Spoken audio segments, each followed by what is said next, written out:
आज हम फिजिक्स में एक बहुत ही महत्वपूर्ण हेडिंग पढ़ेंगे। हमने लिख दिया है, देखिए इंपॉर्टेंट प्रश्न है ये। 2019 वाले बोर्ड पेपर में भी आया था, 20 वाले में भी आया था बोर्ड पेपर में। समांतर प्लेट संधारित्र चित्र हमने बना रखा। देखिए इसमें धातु की मुख्यतः दो प्लेटें होती हैं जो एक दूसरे के समांतर रखी गई होती हैं। उन प्लेटों के बीच की दूरी स्मॉल डी हमने मान लिया।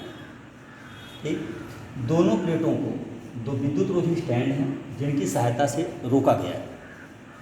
जब हम प्लेट X को एक बाह्य विद्युत स्रोत से +Q कूलम का आवेश देते हैं तो वह +Q आवेश प्लेट के, देखिए जो प्लेट X है उसके भीतरी तल पर समान रूप से वितरित हो जाता है। प्रेरण के कारण जो Y वाली प्लेट है उसके भीतरी तल पर विपरीत आवेश आ जाता है। देखिए सब पे माइनस लगा हुआ है। और इसके बाहरी तल पर जो आने वाला प्लस आवेश है वह, चूंकि Y प्लेट किससे जुड़ी है, पृथ्वी से, इसलिए निकलने वाले इलेक्ट्रॉनों से यह जितना भी प्लस होगा बाहरी वाली प्लेट पर वह निरावेशित होगा। कैसे कैसे हुआ, ध्यान दीजिए। दो प्लेटें X और Y इसमें होती हैं समांतर प्लेट संधारित्र में, दोनों एक दूसरे के समांतर होती हैं। मान लिया जाए प्लेटों के बीच की दूरी स्मॉल डी है। दोनों प्लेटों को हमने दो विद्युत रोधी स्टैंड से कस दिया है। ठीक, जब प्लेट X को विद्युत स्रोत से +Q आवेश दिया आपने तो वह स्रोत पर, देखिए प्लेट X पर उसके भीतरी तल पर समान रूप से फैल गई। प्रेरण के कारण Y वाली प्लेट के भीतरी तल पर माइनस आवेश और इसके बाहरी तल पर आने वाला जो प्लस आवेश है पृथ्वी से जुड़े होने के कारण निकलने वाले इलेक्ट्रॉनों से निरावेशित हो। इस प्रकार से दोनों प्लेट X और Y पर बराबर और विपरीत प्रकार के आवेश आ जाएंगे। ठीक, अब ध्यान दें, यदि इन पर आवेश का जो वितरण हुआ है उनका पृष्ठीय आवेश घनत्व सिग्मा हो तो प्लेटों के बीच जो वैद्युत क्षेत्र की तीव्रता E होगी, हम लोग फार्मूला जानते हैं, σ/K∁0, जहाँ K क्या है, प्लेटों के बीच जो माध्यम है उसी का परावैद्युतांक है। ठीक, लेकिन एक और बात, यदि हम प्लेट के क्षेत्रफल को A मान लें तो हम पढ़े हैं सिग्मा बराबर होता है Q/U। पढ़े पीछे, सिग्मा क्या है, पृष्ठीय आवेश घनत्व। यह वैल्यू अगर इसमें रख दिया जाए तो E की वैल्यू आ जाएगी Q/K∁0। E की वैल्यू आ गई। आगे देखिए, अगर प्लेटों के बीच की दूरी को आपने D माना है तो प्लेटों के बीच वैद्युत क्षेत्र की तीव्रता का फार्मूला E बराबर होता है V/D। E बराबर V/D। तो यहाँ से V की वैल्यू कितना हो जाएगी, V की वैल्यू हो जाएगी ED। V की वैल्यू कितना हो जाएगी, ED। लेकिन E की वैल्यू आपने ऊपर निकाल रखा है, इक्वेशन 1 में रखो तो Q/Ka∁0 इंटू D ऐसे बन जाएगा। या इसी को हम लिख सकते हैं, ध्यान दीजिएगा, V बराबर हो जाएगा QD/Ka∁0। ऐसे बन गया V की वैल्यू। अब इस समांतर प्लेट संधारित्र की आप धारिता निकालिए तो समांतर प्लेट संधारित्र की धारिता कितनी होगी, तो धारिता C बराबर हम लोग फार्मूला पढ़े हैं Q/V। लेकिन Q की जगह पर Q/V की जगह पर जो लिखा हुआ है आपने लिखा QD/Ka∁0।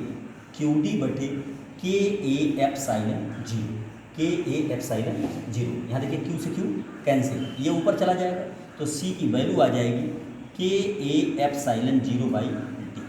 यहाँ देखिए इतना फैराड। यह समांतर प्लेट संधारित्र की धारिता है। अगर प्लेटों के बीच में निर्वात अथवा वायु है तो निर्वात अथवा वायु के लिए K की वैल्यू आप 1 रखते हो, तो जब K की वैल्यू 1 रखोगे तो यहाँ हो जाएगा C0 इक्वल टू हो जाएगा, इसको C0 से नोट करते हैं, A∁0/D। तब ये फार्मूला होता है। ठीक, यहाँ फार्मूला मिलेगा। इसको हम इक्वेशन नंबर अगर 2 बना दें, इसको 3 बना दें तो एक और रिजल्ट यहाँ से निकल के आता है। देखिएगा, अगर हम यहाँ से K की वैल्यू निकालना चाहें तो भाग दे दीजिए। देखिए समीकरण 2 है, यहाँ समीकरण 1 है, भाग दे 3, समीकरण 2 भागे समीकरण 3 भाग दीजिए तो समीकरण 2 की वैल्यू कितना है, देखिए C/C0 बराबर, C/C0 बराबर, इधर भाग दीजिए, C की वैल्यू पहले रखिए Ka∁0/D और इंटू ये उलट जाएगा D/A∁0। A∁0 यहाँ D से D कट जाएगा तो C/C0 इक्वल टू हो जाएगा K। यहाँ देखिए K की वैल्यू आ जाएगी। K माध्यम का परावैद्युतांक है, परिभाषा दे सकते हैं आप, क्या है इसकी परिभाषा, C क्या है, C है, देखिए यहाँ देखिए C धारिता पहले दिया है, परावैद्युत माध्यम में समांतर प्लेट संधारित्र की धारिता है। C क्या है, C क्या है कि यहाँ से परावैद्युत माध्यम में समांतर प्लेट संधारित्र की धारिता। C0 क्या है, निर्वात अथवा वायु समांतर प्लेट संधारित्र की धारिता। तो देखिए परावैद्युत माध्यम में समांतर प्लेट संधारित्र की धारिता, निर्वात अथवा वायु में समांतर प्लेट संधारित्र की धारिता के अनुपात को उस माध्यम का परावैद्युतांक कहते हैं। उस माध्यम का परावैद्युतांक कहें। माध्यम में देखिए निर्वात अथवा वायु के लिए C0 दिखाया था, तो किसी माध्यम में समांतर प्लेट संधारित्र की धारिता तथा निर्वात अथवा वायु में समांतर प्लेट संधारित्र की धारिता के अनुपात को उस माध्यम का परावैद्युतांक कहते हैं, जिसे किससे दिखाते हैं, K से। और यह मात्रकहीन होता है और विमाहीन। ठीक है, चलिए एक बार फिर से इसी को हम दोबारा देखें। समांतर प्लेट संधारित्र, देखिए समांतर प्लेट संधारित्र में धातु की मुख्यतः दो प्लेटें होती हैं, जिसका नाम XY हमने रखा है। दोनों प्लेटें एक दूसरे के समांतर और निकट होती हैं। प्लेटों के बीच की दूरी हमने रखा स्मॉल d। दोनों प्लेटें दो विद्युत रोधी स्टैंड की सहायता से कसी गई। जब प्लेट X को आप प्लस Q कूलाम का आवेश देंगे तो यह आवेश प्लेट X के भीतरी तल पर समान रूप से वितरित होगा। प्रेरण के कारण Y प्लेट के भीतरी तल पर विपरीत आवेश आ जाएगा और उसके बाहरी तल पर आने वाला उतना ही जो प्लस आवेश आएगा पृथ्वी से निकलने वाले इलेक्ट्रॉनों से निरावेशित होगा। इस तरीके से X और Y दोनों प्लेटों के भीतरी तल पर बराबर और विपरीत प्रकार का आवेश आ जाएगा। ठीक है, अब इसके आगे ध्यान दीजिए, बराबर और विपरीत आवेश आ जाएगा। अगर प्लेटों पर जो आवेश वितरित है उसका पृष्ठीय घनत्व सिग्मा है, तो प्लेटों के बीच वैद्युत क्षेत्र की तीव्रता E की वैल्यू σ/K ε0 होगी, जहाँ K क्या है, प्लेटों के बीच के माध्यम का परावैद्युतांक है। ठीक, लेकिन सिग्मा की वैल्यू जो होती है वह Q/A होती है। सिग्मा पृष्ठीय घनत्व, एकांक क्षेत्रफल पर वितरित आवेश ही पृष्ठीय आवेश घनत्व कहलाता है। यह वैल्यू अगर इस पर रखेंगे तो E की वैल्यू आपको मिलेगी Q/Ka ε0। मिल गया। अब यहाँ ध्यान दीजिए फिर से, अगर प्लेटों के बीच की दूरी स्मॉल d रखी जाए तो स्मॉल d रखेंगे तो प्लेटों के बीच वैद्युत क्षेत्र की तीव्रता E का मान V/d होता है या V बराबर ED ऐसे होगा। अब E की वैल्यू ऊपर से यहाँ लाइए तो E की वैल्यू है Q और D यहाँ पहले से है QD/Ka ε0 किसके हो गया, V। अब इसकी धारिता निकाल, तो धारिता C बराबर Q/V होता है, तो Q अपनी जगह पर और V की जो वैल्यू आपने निकाला है QD/Ka ε0 ऐसे बन जाएगा। यहाँ Q से Q कैंसिल होगा, बाकी उलट जाएगा, तो C बराबर हो जाएगा Ka ε0/D। ये हो गया फैरेड। बहुत इजी है ये फैरेड। अब अगर निर्वात या वायु की बात करोगे तो K की वैल्यू 1 रखेंगे तो C0 की वैल्यू आ जाएगी A ε0/D। ये निर्वात या वायु के लिए आ जाएगा, इतना फैरेड।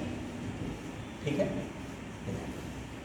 अब अगर हम डिवाइड कर दें तो एक और फार्मूला हमने आपको बताया था C/C0 = K, यानी किसी माध्यम में समांतर प्लेट संधारित्र की धारिता और निर्वात या वायु में उस प्लेट संधारित्र की धारिता दोनों का जो अनुपात होता है उस माध्यम का क्या कहलाएगा, परावैद्युतांक कहलाएगा। अब हम इस पर एक क्वेश्चन देखते हैं। देखिए, जो भी आपने समांतर प्लेट संधारित्र पढ़ा है उसकी धारिता C का फार्मूला मिला Ka ε0/D, जहाँ K उस माध्यम का परावैद्युतांक। अगर निर्वात या वायु है तो C बराबर, तो C0 बराबर मिला था, तो A ε0/D आपने ये फार्मूला पढ़ा है। उसी पर एक आंकिक प्रश्न है जो बोर्ड में आया था। देखिए, एक समांतर प्लेट संधारित्र जिसकी प्लेटों के बीच क्या लिखा है, वायु, फिर कह रहा है इसकी धारिता, इसकी मतलब वायु वाला जिसके बीच में वायु है उसकी धारिता 8 पिकोफैरेड। यदि प्लेटों के बीच की दूरी घटा के आधी कर दें और K की वैल्यू कितना रख दें, 6, तो परावैद्युत पदार्थ अगर 6 परावैद्युत वाला पदार्थ भर दें तो उसकी धारिता क्या होगी।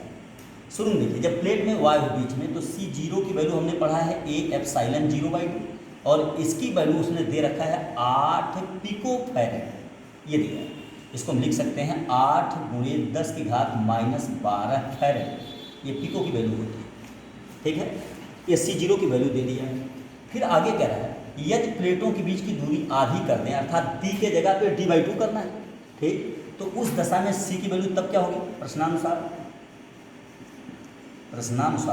ध्यान दीजिएगा, C बराबर हो जाएगा, देखिए Ka, आपकी बात परावैद्युत पदार्थ 6 वाला, Ka ε0/D, D की जगह पे लिखा जाएगा D/2, ऐसे बन जाएगा। यह 2 ऊपर चला जाएगा तो ये हो जाएगा या C = 2Ka ε0/D, ऐसे लिख सकते हैं हम।